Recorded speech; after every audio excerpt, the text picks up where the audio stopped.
हुड्डा का गढ़ होता तो भूपेंद्र हुड्डा दो आंखों से देखता, एक आंख से नहीं देखता। आप सोनीपत में और आप रोहतक की विकास कार्य में आप फर्क देख सकते हो हमेशा। नमस्कार, आप देख रहे हैं हरियाणा उत्सव। मैं हूं भंवर सिंह। सोनीपत मेयर का जो चुनाव पूरा पीक पे आ चुका है। 2-3 दिन के बाद वोटिंग होनी है, तो महिला मोर्चा को यहाँ पे संभाल रही कविता चौधरी, जिनसे जान लेते हैं किस तरह के इनको प्रेम मिल रहा है। मैम, आपका हरियाणा उत्सव बहुत बहुत स्वागत है। धन्यवाद आपका। और मैं भी ऐसा उम्मीद करती हूँ कि आपका चैनल खूब फलेगा फूलेगा और समाज में बहुत अच्छा काम कर रहा है।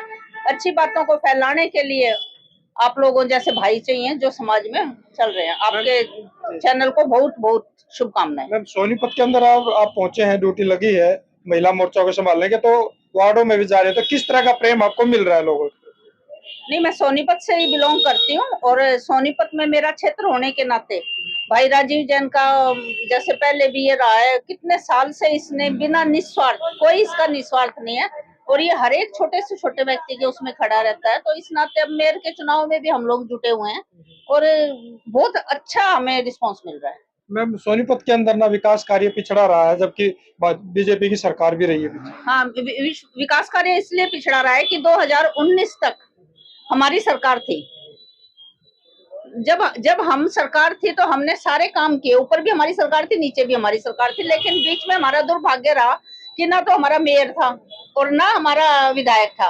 तो उसके नाते जो पैरवी करनी होती है वो तो उन्हीं को करनी होती है ना। ग्रांट, सरकार तो ग्रांट दे सकती है और ग्रांट हम लोगों ने पूरे सब जगह हमने, हमारा सबसे बड़ा जो प्लस पॉइंट है वो ये कि हमने ना ये भेदभाव नहीं किया कभी कि यहाँ से हमारा एमएलए है और यहाँ से हमारा एमएलए नहीं है। हमने 90 के 90 विधानसभा क्षेत्रों में बिल्कुल एक मन से और एक दिमाग से काम किया और सबको बराबर से ग्रांट गई है।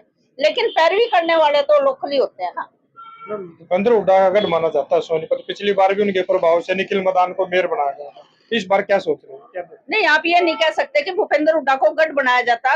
अगर भूपेंद्र हुड्डा का गढ़ होता तो भूपेंद्र हुड्डा दो आंखों से देखता, एक आंख से नहीं देखता। आप सोनीपत में और आप रोहतक की विकास कार्य में आप फर्क देख सकते हो। हमेशा जो भी विकास कार्य हुआ वो रोहतक में हुआ, सोनीपत में बिल्कुल उन्होंने कोई ध्यान नहीं दिया। और अब निखिल के मेयर बनने की बात, निखिल मेयर हुड्डा के कारण नहीं बना। अगर हुड्डा के कारण बनता तो हुड्डा खुद एमपी जीतता। जो अपनी सीट नहीं बचा पाए वो दूसरे को क्या बनाएगा। बीजेपी के लिए सोनीपत की राय आसान नहीं है, क्योंकि अगर जातीय समीकरण की बातचीत की जाए तो पंजाबी समुदाय की सबसे ज्यादा मेजोरिटी में वोट है। भारतीय जनता पार्टी कभी जातिगत राजनीति करती ही नहीं।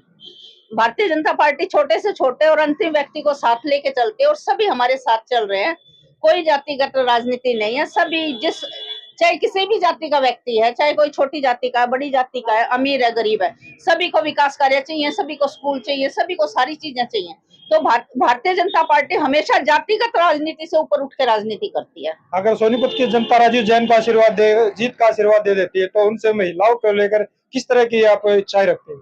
सबसे पहले तो मैं आपसे ये निवेदन करूंगी कि अगर शब्द को बीच में हटा दिया जाए, सोनीपत की जनता राजीव जैन को मेयर बनाने जा रही है।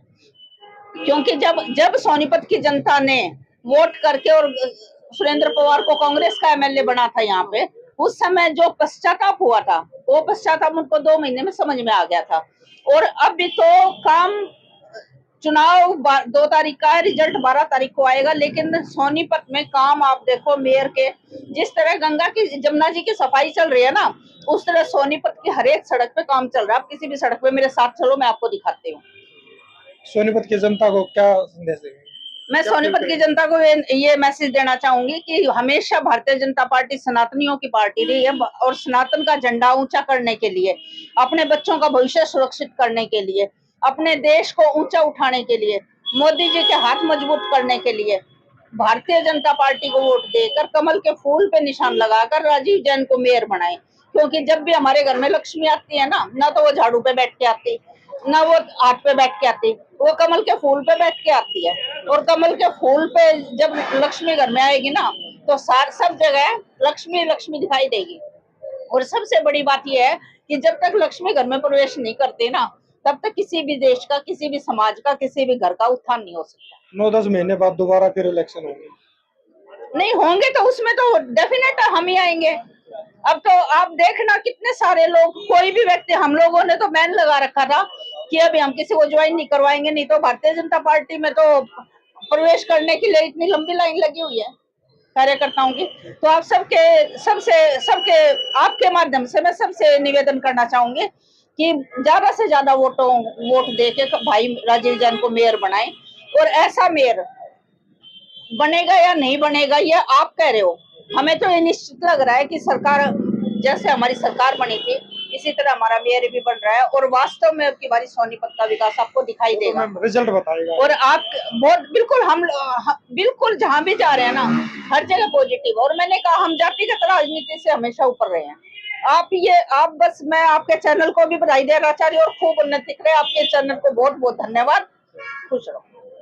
तो ये थे कविता चौधरी जी, इन्होंने बताया किस तरह से पार्टी को समर्थन मिल रहा है। इस तरह के अपडेट जानने के लिए जुड़े रहिए हरियाणा उत्सव के साथ। नमस्कार।